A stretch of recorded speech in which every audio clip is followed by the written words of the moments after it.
মধ্যে ফেলেছে। বণিক দল সৈয়দানা ইউসুফকে কুয়া থেকে নিয়ে মিশরে বিক্রি করছে, জানেন না? ইউসুফ আলাইহিস সালামের ঘটনা জানেন? সবাই জানেন। বিক্রি করার পরে মিশরের সেকেন্ড ইন পজিশন সেনাপতি আজিজ এফেসার অনেক অনেক টাকা দিয়ে তাকে কিনে নিয়ে জুলাইখার হাতে দিয়েছে। কার হাতে? জুলাইখার নামও জানেন? জুলাইখার হাতে দেওয়ার পরে জুলাইখা তারা নিজের ছেলের মতো মানুষ করতে শুরু করেছে। কিন্তু সৈয়দনা ইউসুফ যখন যুবক হয়ে গিয়েছে, ওনার চেহারা এত সুন্দর ছিল, জুলাইখা নিজেই ইউসুফের প্রেমে পড়ে গিয়েছে। নাউজুবিল্লাহ পড়েন। জুলাইখা বলে, ইউসুফ আমি তোমারে ভালোবাসি। ইউসুফ কয়, আমি আল্লাহরে ভালোবাসি। জুলাইখা বলে, ইউসুফ আমি তোমার সাথে প্রেম করতে চাই। ইউসুফ বলে, আমি কার সাথে প্রেম করতে চাই? প্রেমের কথা কি বললেই হয়? বেটা বলে হইতে হবে না? প্রেম তো চরের জমি নয়, জবরদখল করে হয়। প্রেমের দখল নিতে হলে প্রেমেই নিতে হয়, ঠিক কি না? জুলাইখা বলে, আমি তোমারে ভালোবাসি, আমি তোমার প্রেমে হাবুডুবু খাই। ইউসুফ বলে, আমি কারে ভালোবাসি? কোনোভাবেই ইউসুফরে রাজি করাতে পারে না। জুলাইখার একটা দাসী ছিল, দাসীর নাম কালিমামা। জুলাইখা কালিমামারে বলে, ও কালিমামা, কোনোভাবে ইউসুফরে বুঝাতে পারলাম না, একটা কাজ করবা, আজ রাত 12টার দিকে আমার গোপন কক্ষে নিয়ে আসবা। ওই গোপন কক্ষে যেতে বড় বড় 60টা দরজা পার হইতে হয়। কয়টা? 60টা দরজায় বড় বড় 60টা তালা লাগাবা, তারপরে ইউসুফরে আমার কাছে নিয়ে আসবা। ওই প্রাসাদটা আমি নিজে দেখে এসেছি, যে প্রাসাদের মধ্যে সৈয়দনা ইউসুফ আলাইহিস সালাম আর জুলাইখার এই ঘটনাটা ঘটেছে। মিশরে একটা থানা আছে, ওই থানার নাম বাতরিশিন। ওই বাতরিশিন থানায় একটা এলাকা আছে নাম আজিজিয়া। এই আজিজিয়া এলাকাতে এই প্রাসাদ তুফানের কবলে এখন ভেঙে পড়েছে। তার পাশেই আছে সিজনি ইউসুফ, ইউসুফের জেলখানা। এই জেলখানাটাও আমি দেখে এসেছি। এই জেলখানাতে ইউসুফ আলাইহিস সালাম 10 বছর জেলে বন্দী ছিল। মিশর একটা পাহাড় আছে, তুর পাহাড়। সেই তুর পাহাড়ের উপরে উঠে সৈয়দনা মূসা আলাইহিস সালাম 2 বার আল্লাহর সাথে কথা বলেছেন, অনেকবার আল্লাহর সাথে কথা বলেছেন। ওই তুর পাহাড়ে আমি 2 বার উঠেছি।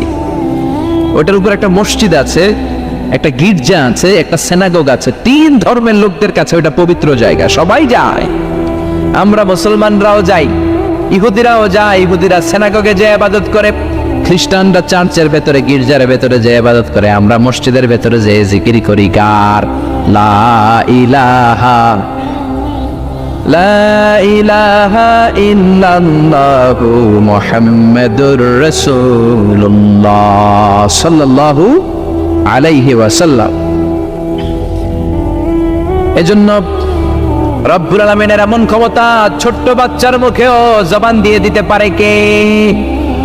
সৈয়দনা ইউসুফ আলাইহিস সালাম যখন যুবক হয়ে গেলেন, ওনার প্রেমে মাতোয়ারা। জুলাইখা মাতোয়ারা হয়ে যখন কোনোভাবেই ইউসুফকে আর কাবু করতে পারে না, তখন সৈয়দনা ইউসুফকে কাবু করার জন্য কালিমামাকে নির্দেশ দিয়েছে, নিজের দাসীকে নির্দেশ দিয়েছে, কালিমামা আজ রাত 12টায় আমার স্পেশাল প্রাসাদে 7টা দরজার মধ্যে বড় বড় তালা লাগিয়ে তুমি ইউসুফকে নিয়ে আসবা। সৈয়দনা ইউসুফের কাছে কালিমামা যেয়ে বলে, ও কালিমামা, ও কালিমামা। ইউসুফের কাছে যেয়ে বলে, ইউসুফ, জুলাইখা তোমারে ডেকে পাঠিয়েছে। ইউসুফ বলে, রাত বাজে 12টা। জোরে বলেন, কয়টা? এত রাতে কি বলার জন্য ডেকেছে? যাও, আগামীকাল সকালে আমি যে কথা শুনবো। কালিমামা বলে, না না, আগামীকাল সকালে গেলে হবে না, জুলাইখা এখন যেতে বলেছে। কখন? ইউসুফ চোখের পানি ছেড়ে দিয়ে আল্লাহর ডেকে বলে, আল্লাহ, ও মাবুদ, জীবনে কোনো অপরাধ করি নাই, আমার বয়স হওয়ার পর থেকে আজ পর্যন্ত কোনো অন্যায় করি নাই। না জানি আজকে আমি আমার ঈমান হারা হয়ে যাই, না জানি আজকে আমি আমার চরিত্রটা হারাই রে মাবুদ। ও আল্লাহ, তোমার উপর তাওয়াক্কুল করে আমি গেলাম। কালিমামা সৈয়দনা ইউসুফ আলাইহিস সালামকে নিতে লাগলো, আর দরজার মধ্যে বড় বড় এক একটা তালা ঝুলাতে লাগলো। 60টা তালা ঝুলানোর পরে সৈয়দনা ইউসুফকে স্পেশাল ঘরের মধ্যে ঢুকিয়ে কালিমামা আরেক দরজা দিয়ে বের হয়ে যায়। এখন ওই স্পেশাল গোপন কক্ষের মধ্যে শুধু 2 জন মানুষ, একজন নারী আরেকজন পুরুষ। চিল্লায় বলেন, একজন আরেকজন পুরুষ। জুলাইখা আর ইউসুফ। জুলাইখা বলে, ও ইউসুফ, বাঁচার কোনো মাধ্যম নাই, যে কোনো ভাবেই হোক আজকে আমি আমার মনোরঞ্জন করেই ছাড়বো, যেমন করেই হোক তোমার প্রেম আমি হাসিল করে ছাড়বো। আমি তোমারে ভালোবাসি। সৈয়দনা ইউসুফ বলে, আমি আল্লাহরে ভালোবাসি। কারে ভালোবাসি? সুবহানাল্লাহ বলবেন না? জুলাইখা বলে, আমি তোমারে ভালোবাসি। সৈয়দনা ইউসুফ বলে, ও জুলাইখা, আমি আল্লাহরে ভালোবাসি।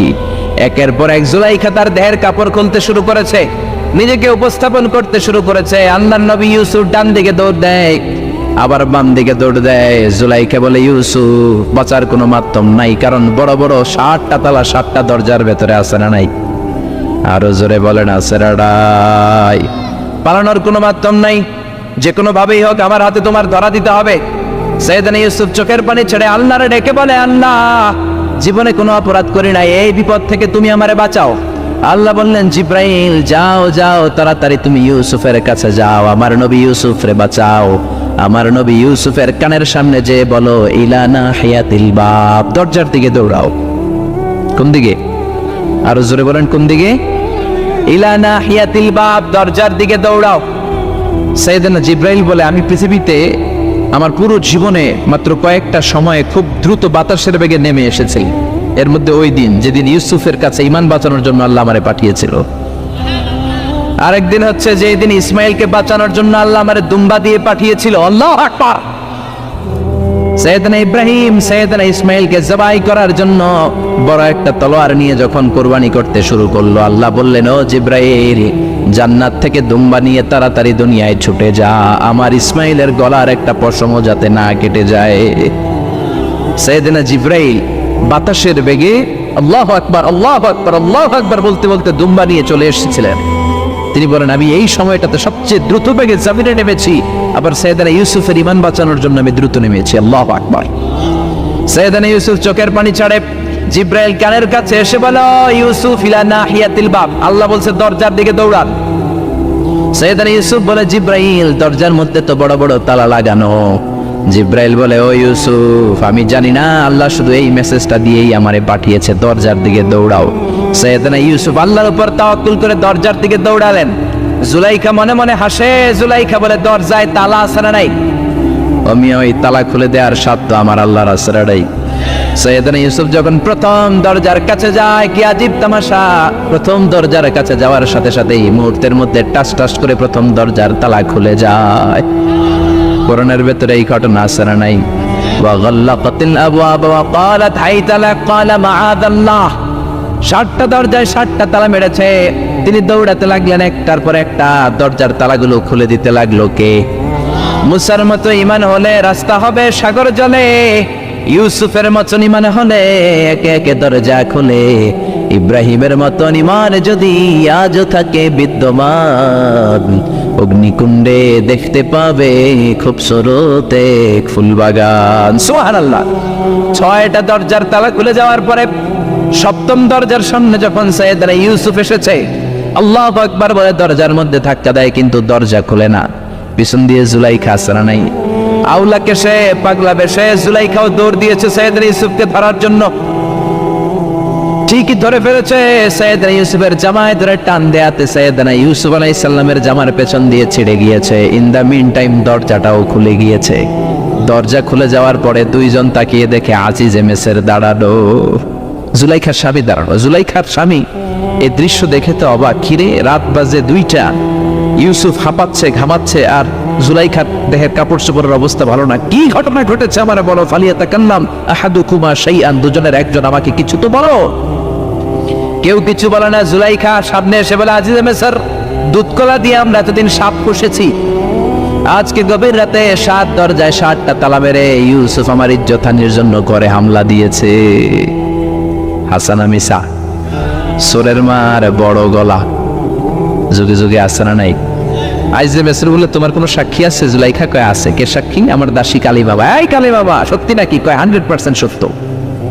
এরকম সাক্ষী বাংলাদেশেও আছে না নাই? ঘটনার সময় জন্ম হয় নাই, ঘটনার সময় বয়স ছিল 2 মাস, কিন্তু সাক্ষী দেয়। ওই সাক্ষীর উপর ভিত্তি করে রায় হয়, ওই সাক্ষীর উপর ভিত্তি করে বিচার হয়, ওই সাক্ষীর উপর ভিত্তি করে জেল হয়, ফাঁসি হয়। আছে না নাই? জোরে বলেন, আছে না নাই? আইজে মেসর বলে, ও ইউসুফ কেমন করে এই কাজ করলা? তোমার মৃত্যুদণ্ড দেয়া হবে, এখনই মৃত্যুদণ্ড দেয়া হবে। জল্লাদের কাছে তোমার যাওয়ার দরকার নাই, জল্লাদ তোমার সামনে এসে এখনই তোমার ঘাড় কেটে ফেলবে, মাথাটা দেহ থেকে আলাদা করে দিবে। তোমার কোনো সাক্ষী থাকলে বলো। সাইয়েদনা ইউসুফ বলে, আমার কোনো সাক্ষী নেই। আল্লাহ বললেন, জিব্রাইল তাড়াতাড়ি যা, ইউসুফের কানের কাছে যে বল, জুলাইখার খালাতো বোন গতকাল প্রাসাদে বেড়াতে এসেছে। জুলাইখার খালাতো বোনের ছোট্ট একটা 2 মাসের দুধের বাচ্চা, ওইটার নাম হলো কিসিন। ইউসুফ তুমি হাত তুলে বলো, কিসিন হলো আমার সাক্ষী। সুবহানাল্লাহ। আইজে মেসর বলে, আতুরিদু আন তাসখারা মিন্নি, ইউসুফ এটা তুমি কি বলো? কিসিন কেমনে সাক্ষী দেবে?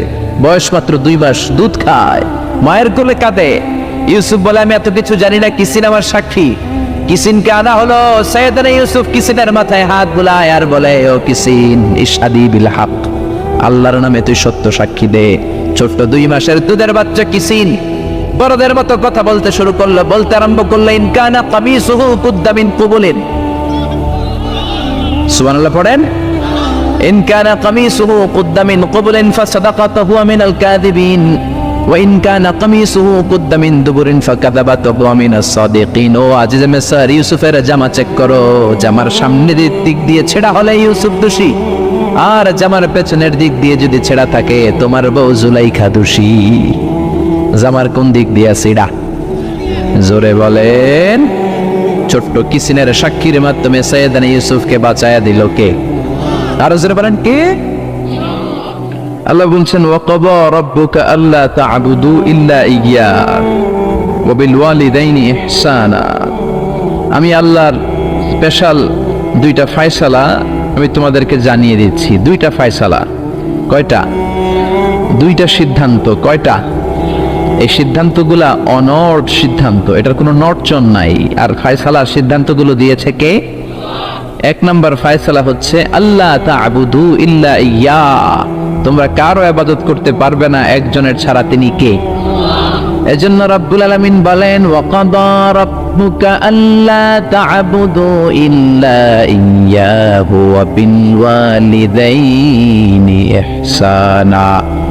আমি আল্লাহর স্পেশাল ফয়সালা, আমি আল্লাহর অনড় সিদ্ধান্ত, যেই সিদ্ধান্ত কোনোদিন নড়বে না, যেই ফয়সালার কোনো নড়চড় হবে না, ওই ফয়সালার প্রথম ফয়সালা হলো ইবাদত হবে একজনের, তিনি কে?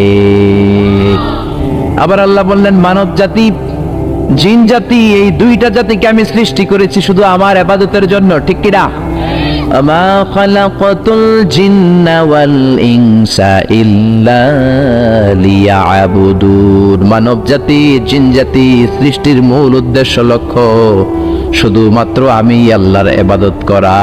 সুবহানাল্লাহ।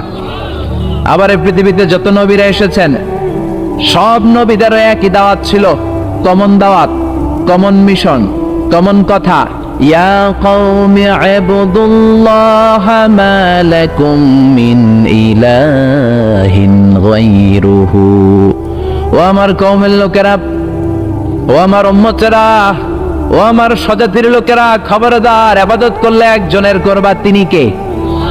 তাহলে আল্লাহর প্রথম ফয়সালা, ইবাদত হবে, জিকির হবে, সেজদা দিতে হবে একজনকে, তিনি কে? জিকির করবেন কার? চাইবেন কার কাছে? নাকি খাজা বাবার কাছে, নাকি ল্যাংটা বাবা? কেউ ফিরে না খালি হাতে, খাজারে তোর দরবারেতে। বলে না, বলে না, বলে না? আরে কত দরবার থেকে কত মানুষ খালি হাতে ফিরে আসে। দামি মোবাইল নিয়ে ঢুকছে, চোরে মোবাইল চুরি করে নিয়ে গেছে, এখন মোবাইল তো নাই, খালি হাতে ফিরে আস কি করবে? দামি জুতা নিয়ে ঢুকছে, জুতা চুরি হয়ে যায়, ধাক্কা ধাক্কিতে জুতা চুরি হয়, তো খালি পায়ে ফিরে আসে, আছে না নাই? আমি একটা দরবার থেকে কেউ কোনোদিন খালি হাতে ফিরে না। দরবারটা কার দরবার? কেউ ফিরে না খালি হাতে, আল্লাহরে তোর দরবারেতে। বলেন, কেউ ফিরে না খালি হাতে। এজন্য আল্লাহ বলেন, আমার দরবার এমন দরবার 24 ঘন্টা খোলা, মাসের 30 দিন খোলা, বছরের 365 দিন খোলা, সারা জীবন খোলা। যখনই চাইবা তোমার ডাকে সাড়া দিবে কে? কেউ যেটা পারে না পারে কে? কেউ যেটা দেয় না দেয় কে? কেউ যেটা শোনে না শোনে কে? আমরা কি সব শুনি? সব শুনে কে? আরো জোরে বলেন কে? ওই যে দেবিদ্বারে কি হইতেছে আপনি শুনতেছেন, মুরাদনগরে কি হয় আপনি শুনেন, আপনি দেখেন ঢাকায় কি হয় আপনি শুনেন, কোন জায়গায় কি ঘটতেছে আপনি জানেন, কিন্তু কেউ যেটা জানে না জানে কে? এত উপর থেকে 7 আকাশের উপরে সিদরাতুল মুনতাহার উপরে, লাউহে মাহফুজের উপরে, বাইতুল মামুরের উপরে, আরশ কুরসি তার 70,000 নূরের পর্দার উপর থেকে তিনি এমন কুদরতি নজর দেন, সপ্ত জমিনের নিচেও যদি কোনো পিঁপড়া হাঁটে, আল্লাহ এই পিঁপড়ার পায়ের আওয়াজটাও শুনতে পায়। এজন্য আল্লাহ বলে, গোলাম ইবাদত হবে শুধুমাত্র আমার। শুধুমাত্র কার? আল্লাযী ইউবাদ, যার ইবাদত করা হয়, যিনি ইবাদতের যোগ্য, তিনি হলেন মাবুদ। আমাদের মাবুদ একজন, তিনি কে?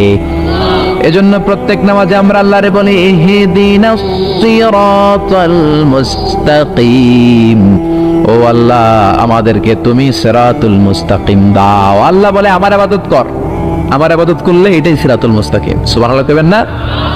ওয়া আনি'বুদুনি হাযা সিরাতুম মুস্তাকিম। আমি এক আল্লাহর ইবাদত করলে তোমাদেরকে সিরাতুল মুস্তাকিম দিবে কে? এজন্য আল্লাহর ফয়সালা দুইটা, চিৎকার করে বলেন কয়টা? প্রথম ফয়সালা হলো ইবাদত একজনের, তিনি কে? وَقَضَى رَبُّكَ أَلَّا تَعْبُدُوا إِلَّا إِيَّاهُ وَبِالْوَالِدَيْنِ إِحْسَانًا। আমি আল্লাহর স্পেশাল ফয়সালা, বিশেষ ঘোষণা, অনর ঘোষণা, অনর সিদ্ধান্ত, ইবাদত হবে একমাত্র শুধুমাত্র কেবলমাত্র আমার আল্লাহর। কার? তাহলে আল্লাহর প্রথম সিদ্ধান্ত, আল্লাহ ছাড়া অন্য কাউর ইবাদত করা যাবে না, অন্য কাউকে সিজদা দেয়া যাবে না। কিন্তু কিছু লোক আছে মসজিদে আল্লাহরও সিজদা দেয়, এই যে মসজিদ ঢুকে আল্লাহর সিজদা দিবে, আর আশেপাশে মাজার থাকলে মাজারে যে সিজদা দেয়, আছে না নাই? মহিলারা বেশি দেয়। আমাদের মহিলারা দুই জায়গায় বেশি যায়, এক যায় মাজারে, দুই যায় বাজারে, ঠিক কিনা? মসজিদে তাদের জায়গা নাই, মাহফিলের প্যান্ডেলে মহিলাদের জন্য প্যান্ডেল হয় না, এজন্য কই যাবে? যায় বাজারে আর মাজারে, আছে না নাই? সিজদা দিয়ে মুশরিকদের কাতারে নাম তোলে। যদি জিজ্ঞেস করেন মায়েরা কেন যান, বলবে আমার সন্তান হয় না। কেউ বলবে আমার 5টা মাইয়া, এখন পোলা লাগবো, বাচ্চার জন্য দরবারে যায়। দরবারে গেলে বাচ্চা হয়? তাহলে ছাগলের যে বাচ্চা হয়, ছাগলে কোন দরবারে যায়? গাবি যে প্রতি বছর একটা করে বাছুর দেয়, গাবি কোন দরবারে গেল? কথা কি আপনাদের মাথায় ঢুকে? এজন্য সিজদা পাবার অধিকারী একজন, তিনি কে? আল্লাহ বললেন, আমি আল্লাহর প্রথম ফয়সালা, খবরদার এক আল্লাহ ছাড়া অন্য কারো ইবাদত করা যাবে। আল্লাহর প্রথম সিদ্ধান্তের সাথে আমরা একমত না দ্বিমত? সবাই একমত। দ্বিমত পোষণকারী কেউ নাই? এক দুজন থাকতেও পারে। আছে আছে আছে আছে। তাহলে আসেন দ্বিতীয় সিদ্ধান্তের দিকে, যে আল্লাহ বললেন ওয়া বিল ওয়ালিদাইনি ইহসানা। আমি আল্লাহর দ্বিতীয় সিদ্ধান্ত, যেহেতু প্রথম সিদ্ধান্তের সাথে তোমরা সবাই একমত, এবার আমার দ্বিতীয় সিদ্ধান্ত শোনো। ওয়া বিল ওয়ালিদাইনি ইহসানা, মাতা পিতার সাথে ইহসান করবা। কার কথা? ইবাদত হবে আল্লাহর, ইহসান হবে মাতা পিতার। আমরা বললাম আল্লাহ আপনার ইবাদত করব, এটা বুঝলাম, কিন্তু মাতা পিতার সাথে কেমন করে ইহসান করব বুঝিয়ে বলেন। ইহসান কি? আল্লাহ নিজেই ইহসানের ব্যাখ্যা দিচ্ছেন, আল্লাহ নিজেই কোরআনে ইহসানের তাফসীর করছেন। আল্লাহ বললেন, ইম্মা يبلغن عندك الكبر أحدهما أو كلاهما فلا تقل لهما أف। ইহসান কাকে বলে? বান্দা শোনো শোনো, তোমাদের মা কিংবা বাবা, একজন কিংবা দুইজন, যখন বার্ধক্যে উপনীত হয়ে যায়, যখন বয়স্ক হয়ে যায়, তাদের কোনো কর্মকাণ্ডে খবরদার নাক ছিটকানো যাবে না, উফ আহ করা যাবে না, উফ শব্দটাও বলা যাবে না। কারণ তুমি তোমার আব্বা আম্মারে কম কষ্ট দাও নাই। তুমি যখন পেশাব করেছো, পায়খানা করেছো, তোমার আব্বা তোমাকে ঘর থেকে বের করে দিয়েছে নাকি? কথা বলেন।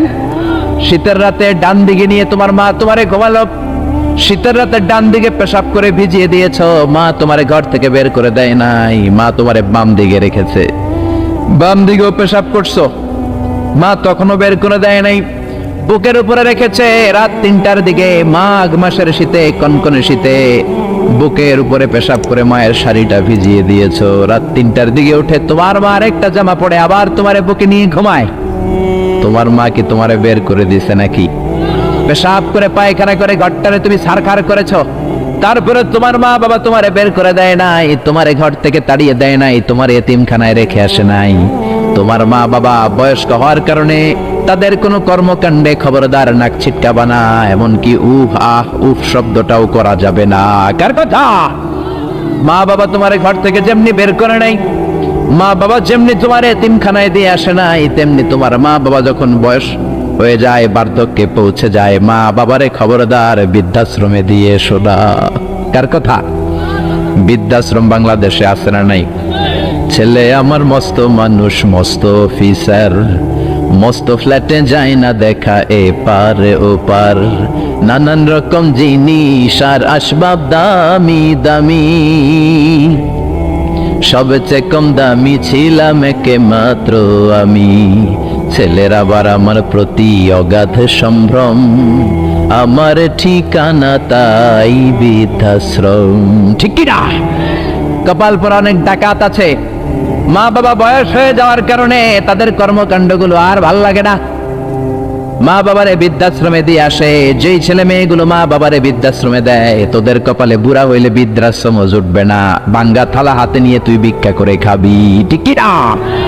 এজন্য আল্লাহ বলে ইহসান কারে বলে, শোনো শোনো, ইম্মা ইয়াবলুগান্না ইনদাকাল কিবারা আহাদুহুমা আও কিলাহুমা ফালা তাকুল লাহুমা উফ। মা বাবা একজন কিংবা দুইজন যখন বার্ধক্যে উপনীত হয়ে যায়, খবরদার তাদের কোনো কাজে উফ শব্দটাও করো না। কে বললেন? জোরে বলেন না, কে বললেন? তারা পেশাব করবে, এটা তুমি পরিষ্কার করবা, না পারলে কাউরে দিয়ে করাবা। তারা যেমনি তোমারে বের করে দেয় নাই, তুমিও বের করে দিতে পারবা না, এটাই ইহসান। ঠিক কি না? এজন্য আল্লাহ বললেন ওয়াবিল ওয়ালিদাইনি ইহসানা, মাতা পিতার সাথে ইহসান করবা, এটা আমার দ্বিতীয় সিদ্ধান্ত। আমরা বললাম আল্লাহ ইহসানের ব্যাখ্যা কি? আল্লাহ বললেন মা বাবা একজন কিংবা দুইজন যদি বয়স্ক হয়ে যায়, তাদের কোনো কাজে নাক ছিটকানো যাবে। 2 নম্বর ইহসানের ব্যাখ্যা, ওয়ালা তানহারহুমা, মা বাবারে ধমক দিও না। মা বাবারে ধমক দেয় এরকম বেয়াদব আছে না নাই? এরকম ডাকাইত আছে না নাই? এই এলাকায় নাই? অন্যান্য সবার সাথে খুব মিষ্টি ভাষায়, এক ভদ্র, খুব প্রেস্টিজিয়াস লোক, কিন্তু মায়ের সাথে খারাপ আচরণ, ধমকি দিয়ে কথা বলে, ঝিড়কি দিয়ে কথা বলে, মারে ডাকে বুড়ি, বাবারে ডাকে বুড়া, এরকম ডাকাত আছে না নাই? কেমন করে মারে তুমি বুড়ি বলে ডাক দাও? তোমার মা বাবা তো বুড়া বুড়ি হয়েছে তোমার কারণে, তোমারে মানুষ করতে যে তারা তাদের জীবন যৌবন শেষ করেছে, তোমার লেখাপড়া করাতে যে তারা তাদের জমি জমা হারিয়েছে, তোমারে বিদেশে পাঠাতে যে তারা তাদের ভিটে মাটা ছাড়া হয়েছে।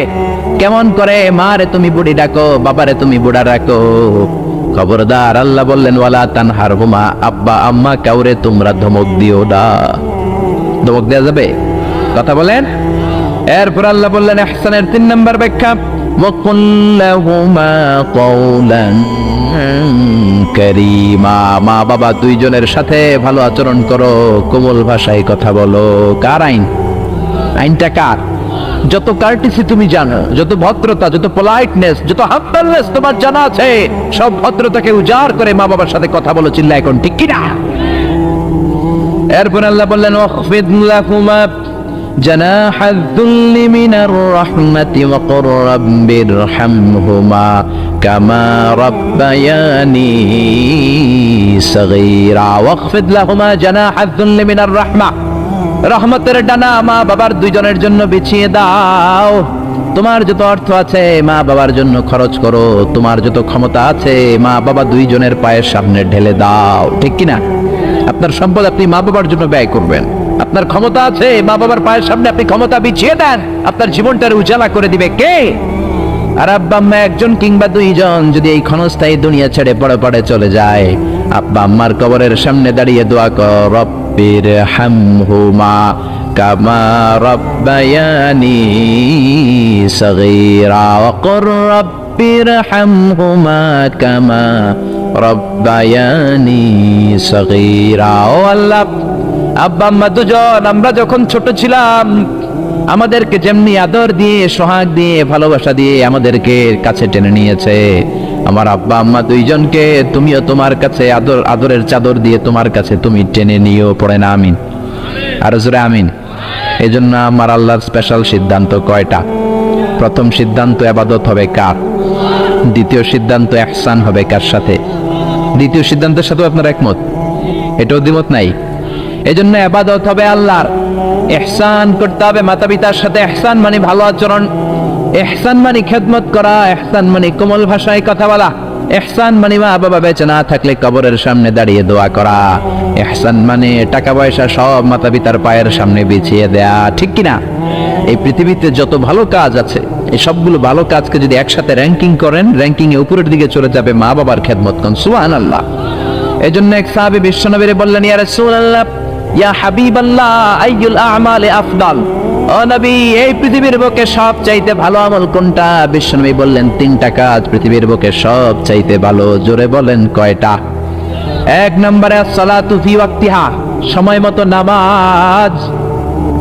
সময় মতো যদি আজান দেওয়ার সাথে সাথে জামাতে তুমি সালাত আদায় করো, এর চেয়ে ভালো কাজ আল্লাহর জমিনে হতে পারে? তাহলে প্রথম ভালো কাজ হলো সালাত। প্রথম ভালো কাজ কি? কুরবানির ঈদে গরুর গোশতের সাথে যে সালাত খান ওইটা নাকি? হ্যাঁ, এই মসজিদে যে সালাত আদায় করি, ঠিক কি না? সালাতে কায়েম করো, সালাতে কায়েম করো, হবে সম্মানী তুমি, হবে জান্নাতি তুমি, হবে সম্মানী তুমি, হবে জান্নাতি তুমি। দিবে কাল হাসরে শীতল ছায়া আরশে আজিম, রাব্বিয়াল আলা, রাব্বিয়াল আযীম। আল্লাহু আকবার। এজন্য বিশ্বনবী বললেন 1 নাম্বার ভালো কাজ হলো সময় মতো নামাজ। 2 নাম্বার সবচাইতে শ্রেষ্ঠ কাজ হলো বিররুল ওয়ালিদাইন, মাতা পিতার খেদমত করা। 3 নম্বরে আল জিহাদ ফি সাবিলিল্লাহ, আল্লাহর রাস্তায়, আল্লাহর জমিনকে, আল্লাহর জমিনে আল্লাহর দ্বীন বাস্তবায়নের জন্য, দ্বীনের আন্দোলন করার জন্য, দ্বীনকে প্রতিষ্ঠা করার জন্য জিহাদ করা। ওই জিহাদ হলো 3 নম্বরের ভালো কাজ। তার মানে এই পৃথিবীর শ্রেষ্ঠ আমলগুলোর মধ্যে মা বাবার খেদমতটা আছে না নাই? আবার আরেক হাদিসে বললেন, বিশ্বনবী বললেন, মা বাবার খেদমত করা জিহাদের চাইতেও বেশি সওয়াব। সুবহানাল্লাহ। বাড়িতে যে কোয়েন চিল্লায় পড়েন আল্লাহু আকবার। এক সাহাবী আসলো বিশ্বনবীর কাছে, ইয়াস্তাযিনুল জিহাদ, এসে বলল, নবী আমারে অনুমতি দেন, আমি জিহাদের ময়দানে যেতে চাই। বিশ্বনবী বললেন, ও সাহাবী, তোমার আব্বা আম্মা কেউ বেঁচে আছে নাকি? সাহাবী বললেন, আছে। বিশ্বনবী বললেন, জিহাদে যাওয়ার দরকার নাই, ফাফিহিমা ফাজাহিদ, ঘরে যাও, বাবা মার খেদমত করো। মা বাবার খেদমত করলে ঘরে বসেই জিহাদের সওয়াব পাবা। আপনার আব্বা আম্মা যদি খুশি হয়, খুশি হয়ে যায় কে? আব্বা আম্মা বেজার হলে বেজার হয় কে? রিদার রাব্বি ফি রিদাল ওয়ালিদ ওয়া সাখাতুর রাব্বি ফি সাখাতিল ওয়ালিদ। আপনার বাবা মা যদি আপনার উপর খুশি হয়ে যায়, রব্বুল আলামিন আরশের উপর থেকে আপনার উপর খুশি হয়ে যায়। সুবহানাল্লাহ বলেন। এজন্য মা বাবার দোয়া নেওয়ার দরকার আছে না নাই? বাবা হলো আমাদের বড় পীর সাহেব, মা হলো সবচেয়ে বড় ওলি। পৃথিবীর সবগুলো ওলি মিলে যদি একটা গ্লাসের পানির মধ্যে পুরো কোরআন খতম করে ফু দেয়, আর আপনার আম্মা জান যদি শুধু বিসমিল্লাহ পরে আরেকটা গ্লাসের পানির মধ্যে ফু দেয়, আল্লাহর কসম আপনার মা যেই গ্লাসের পানিতে ফু দিয়েছে ওই দোয়াটা সবার আগে কবুল হয়ে যাবে। কি বরকত, কি নিয়ামত। ঘরের মধ্যে থুইয়া আমরা কই যাই? ডাব লইয়া, লাউ লইয়া, মুরগি লইয়া, ঠিক কি না? এজন্য খেদমত করতে হবে মা বাবার, দোয়া নিতে হবে মা বাবার কাছে।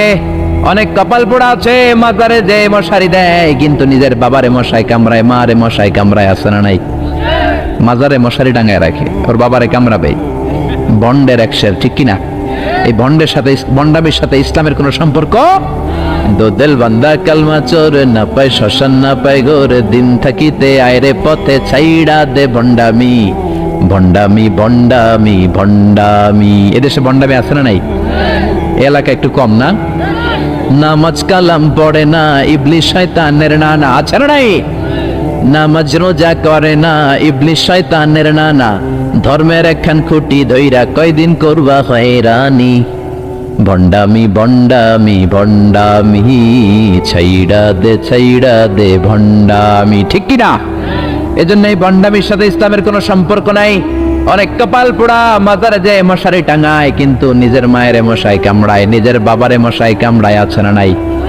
পৃথিবীর সবাই মিলে দোয়া করলেও কবুল নাও হতে পারে, কিন্তু মা দোয়া করার সাথে সাথে এই দোয়াটা কবুল করে নেয় কে? এজন্য বিশ্বনবী বললেন, জান্নাত তোমাদের মায়ের পায়ের তলায়, আল জান্নাতু তাহতা আকদামি উম্মাহাতিকুম। ও দুনিয়ার মানুষেরা শোনো শোনো, 8টা জান্নাত আমি তৈরি করে রেখেছি তোমাদের জন্য, আর এই জান্নাতগুলো আছে তোমাদের মায়ের পায়ের তলায়।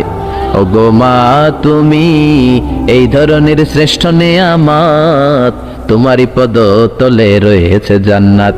ওগো মা তুমি এই ধরনের শ্রেষ্ঠ নেয়ামত, তোমারই পদ তলে রয়েছে জান্নাত। সুবহানাল্লাহ পড়েন।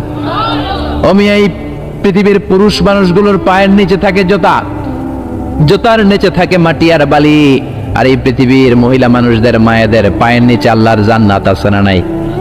জোরে বলেন। তাহলে যেই মায়ের পায়ের নিচে জান্নাত, ওই পায়ের দাম বেশি না কম?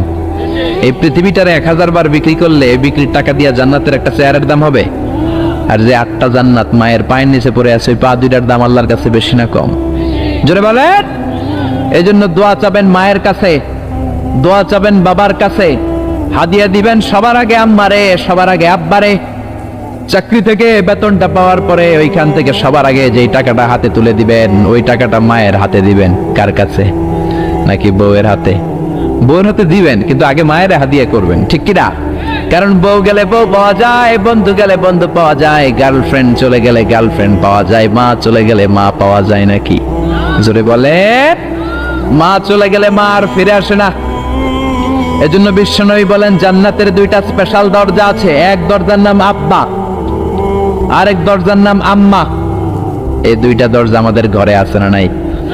এজন্য বিশ্বনবী বলেন এই 2টা দরজার সাথে কেমন আচরণ করবা এটা তোমার ডিসিশন। ওমা জান্নাতুকা ওয়া নারুক, মা বাবাই তোমার জান্নাত, মা বাবাই তোমার জাহান্নাম।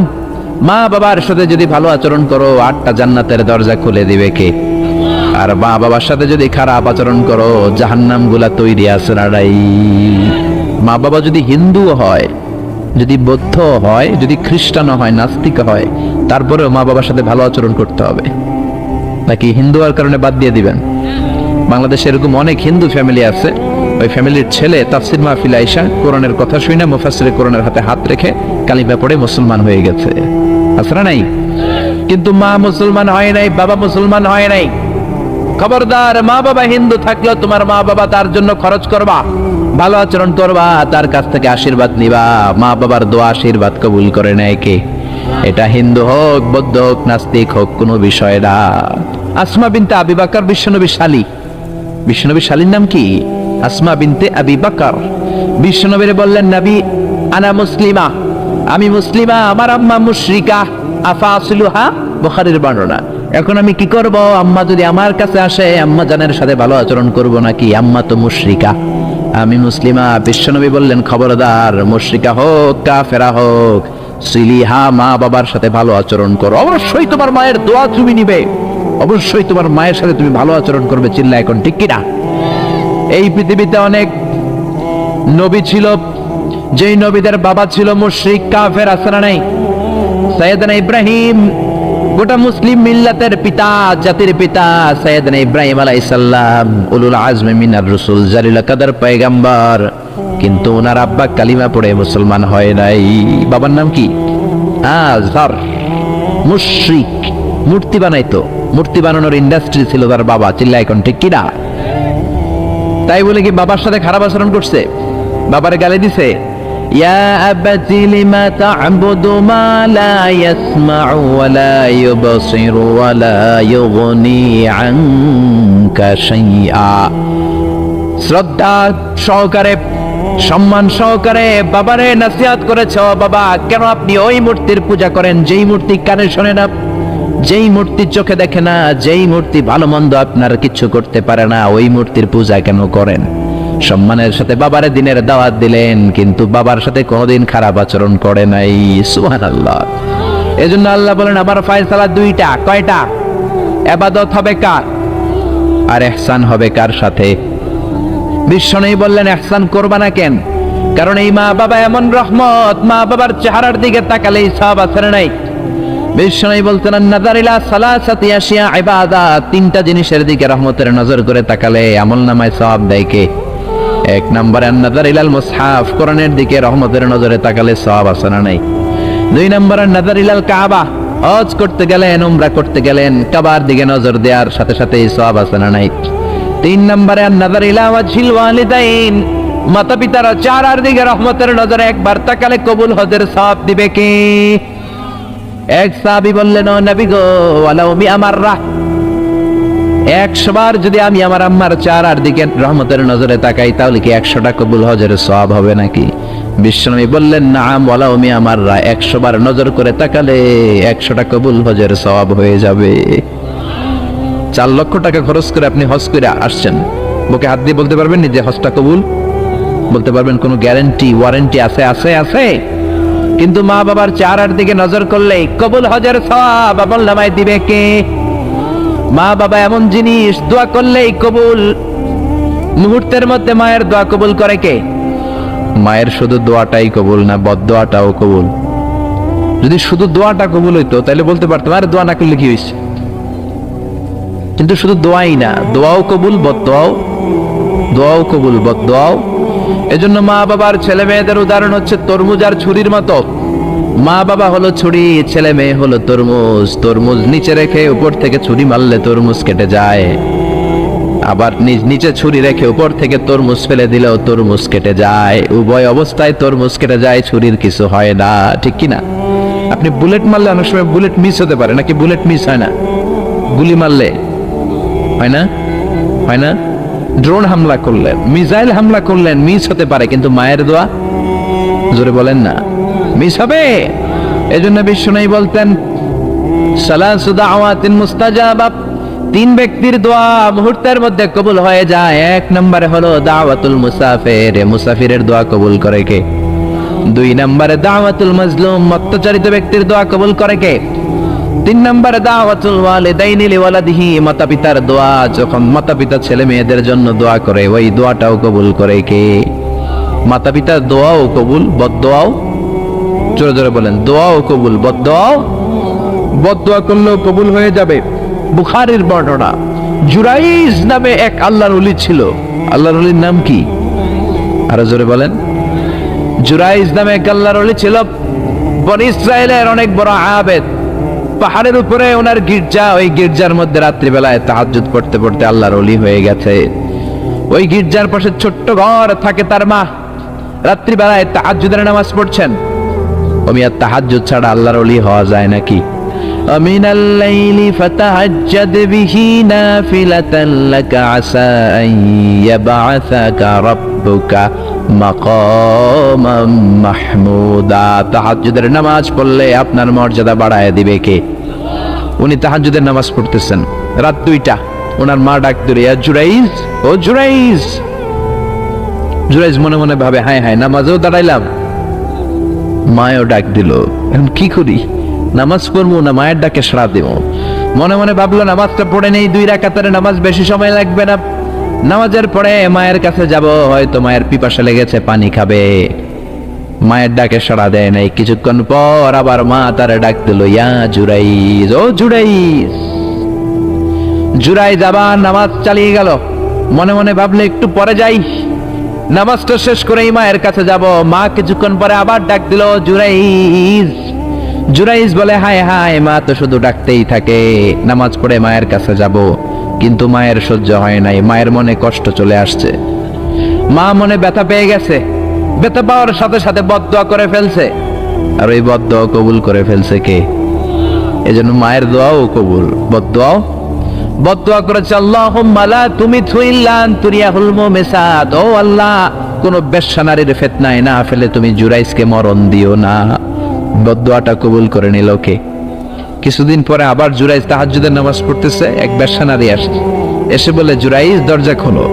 নক করতে শুরু করছে। দরজা খোলার পরে জুরাইজকে সে প্রলোভন দিতে শুরু করলো, বললো, দেখো কত সুন্দরী আমি, আমি অনন্যা, আমি সুস্নিগ্ধা, আমি প্রিয়ংবদা, আমি সুহাসিনী, সুকেশিনী, সুভাসিনী, অসূর্যম পুষ্যা মেঘে কালো কেশ, হরিণের মতো ডাগর ডাগর আমার চোখ, দেখো আমি কত সুন্দরী, আসো আমরা প্রেম খেলায় মেতে উঠি। জুরাইজ বলে, আমি আল্লাহরে ভয় পাই, দূর হও, আমার গির্জা থেকে দূর হও। জুরাইজের সাথে সুবিধা করতে না পেরে বেশ্যা পাহাড় থেকে নিচে নেমে এসেছে। বুখারীর হাদিস। নিচে নেমে এসে দেখে এক রাখাল ঘুমায়। কে ঘুমায়? রাখাল রে ঘুম থেকে উঠিয়ে বলে, ও রাখাল, দেখো আমি কত সুন্দরী। রাখাল তার প্রেমের ফাঁদে পড়ে তার সাথে অবৈধ দৈহিক সম্পর্কে লিপ্ত হয়েছে, জিনা করেছে। ব্যভিচারের ফলে এই বেশ্যার পেটের মধ্যে সন্তান দিয়ে দিয়েছে কে? 3 মাসের ব্যবধানে বেশ্যার পেটটা এত বড় হয়ে গেছে। এলাকার লোকেরা বলে, ও মেয়ে, তোর তো বিয়ে হয় না, এই পেট বড় হইলো কেন? বাচ্চা পাইলি কই? বেশ্যা বলে, আমার পেটের বাচ্চার বাবা হলে ওই আল্লাহর ওলি জুরাইজ। কথাটা হাসা না মিছা? কত পারছেন জোরে বলেন? 100% মিছা। সবাই বলে, হায় হায়, এতদিন মনে করতাম আল্লাহর ওলি, এখন দেখি ভণ্ড। এতদিন পানি পড়ার জন্য যেতাম জুরাইজের কাছে, এখন দেখি ভণ্ড। উপর দিয়ে ফিটফাট, ভিতর দিয়ে সদরঘাট। উপর মে পাক সাফ, আন্দার মে খালাত মালাত। জুরাইজ, আজকে তোর 12টা বাজাবো, দাঁড়া। জুব্বা পড়ে তুমি বুজুর্গি দেখাও, আর রাতের বেলা আকাম কুকাম করো। লাঠি ছোটা নিয়ে সব পাহাড়ের উপরে উঠে গির্জা ভেঙে মেসাকার জুরাইজকে রশি দিয়ে বেঁধে নিচে নামিয়ে এনেছে। ও জুরাইজ, তোর মতো ভণ্ড এলাকায় থাকার দরকার নাই, তোরে ডেথ পেনাল্টি দিব, মৃত্যুদণ্ড। কি দণ্ড?